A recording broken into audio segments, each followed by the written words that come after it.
Everything went wrong in 92. So basically, it's like 1989, top. 1990 at the top. 1991 at the top. 92, nowhere. Almost. It was quite a shock. And because I hadn't looked after the business side of things. This thing, I'd made a monster, and the monster went completely out of control, out of my control. It's like Game of Thrones and Daenerys with her dragon. You know, it's like at a certain point the dragon grows up and then you can't control the dragon anymore. And so you're going to have to figure out how to come to some kind of relationship with this thing that is now bigger than you.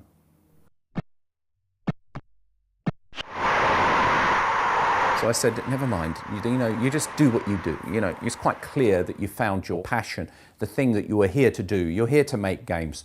Just make the games. Don't worry about it. Yes, that's the right thing to do. If that monster is going to go out there causing mayhem, let it. I just work on the next monster. You know, so, and that was my philosophy. And I held it together in that way, fine, until one day, because you see, you can't avoid it. This was one of my big mistakes, was to just not even look at what the monster was doing, not even talking to it, not dealing with it. In the end, it will get you anyway. And I remember I'm sitting there working on KickOff 3, and I'm looking at the magazines because there was no internet, so that was how the communication and things were. And in Amiga Power, there was letters, and I saw a letter that was supposed to be from me. I hadn't given any interviews. I hadn't interacted with my fans even. I kept my head down. And now there was a letter supposedly from me, and my heart sank, because it's like, look, I'd made this arrangement in my mind. I'm not going to engage in it. I'm not going to engage in it because I know where it leads. Somehow I knew it would lead to a dark place. Somehow I knew it was important for me to just be strong and be me. And there was a letter in Amiga Power that was supposed to be from me. They didn't check. Nobody knew who Dino Dini was. Some people thought he didn't exist. Some people thought he was an Italian footballer.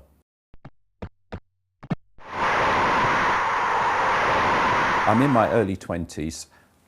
There's a publisher, there's me, there's this game. Copyright of the game belongs to the publisher, you know, because that's what it says on the box. What can I do? Who do I go to? The industry is very young. Where are the experts on this thing? Where's the IP lawyers? And the problem was, it happened so fast, and with me in a vulnerable position, I was not without the experience. And of course, this phenomenon that occurs, success brings jealousy. And the jealousy comes from all different places. Even the person who needs to be thankful, Anil Gupta, right? He passed away like 15 years ago. May he rest in peace. But, you know, it should have been between me and the publisher, it should have been a mutually beneficial business relationship.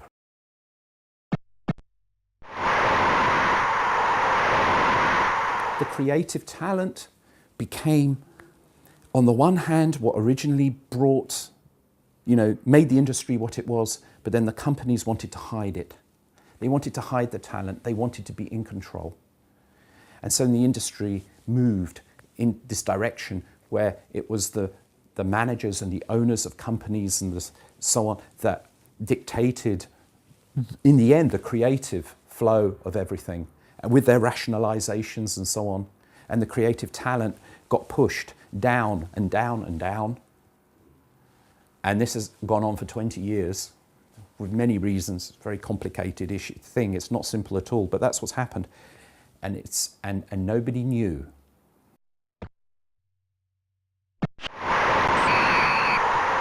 So this is where my problem started. I was very private. and Anko like to keep it that way. And so we're going in an area where I talk about things that I find very difficult. But I will just give you an example, right? When KickOff won the Industry Dinner Award of 1989 for, I think, Best Arcade Game, it was a big deal. I was nominated for Best Programmer as well, but Bullfrog beat me to it. They actually won in 1989 that for Populous. And Anil Gupta told me, but I wasn't there. So I didn't pick up the award. I was just told. I did pick up the Golden Joystick Award for KickOff 2 in 1989. And it was Jonathan Ross, TV personality Jonathan Ross. He was the guy who was presenting, you know. So I can remember picking this up. I was included for that one. I won a second Golden Joystick Award in 1991 for KickOff 2. So 2 years in a row, Game of the Year. I found out that I'd won that second one when I read it in a magazine. And Anko hadn't even told me.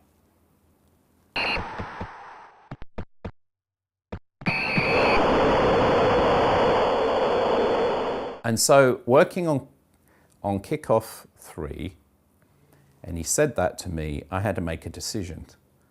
It's like there are limits with me, and he crossed the line with me. There was no going back. I had to leave Anko. I had to. I took everything with me because one thing was that until the game was released, I didn't give anybody anything. And I'd learnt that anyway with Anil, because you had no idea where it was going to go. So, you know what? I found myself another publisher. I got an agent who helped me, and we found another publisher, and that publisher was Virgin. Okay, so we got as far as like the KickOff 3. I did a conversion to the Mega Drive, so that was released, but that was released on the same day as FIFA. The FIFA in '94, and obviously that was not good for me. I was trying to continue telling my story as a game designer, but the whole of the new industry with the PlayStation came along, and that was another kind of monster. If you wanted to make a game for PlayStation 20 years ago, you needed to spend $20,000 of money of 20 years ago for a development kit, and there was no guarantee they would let you actually publish the game. So from a business point of view, it was crazy. It was only big businesses and big publishers that could take the gamble, and anyone like me couldn't do it. And this is a problem that affected everybody, all of the indie game developers, and I think it's well understood now.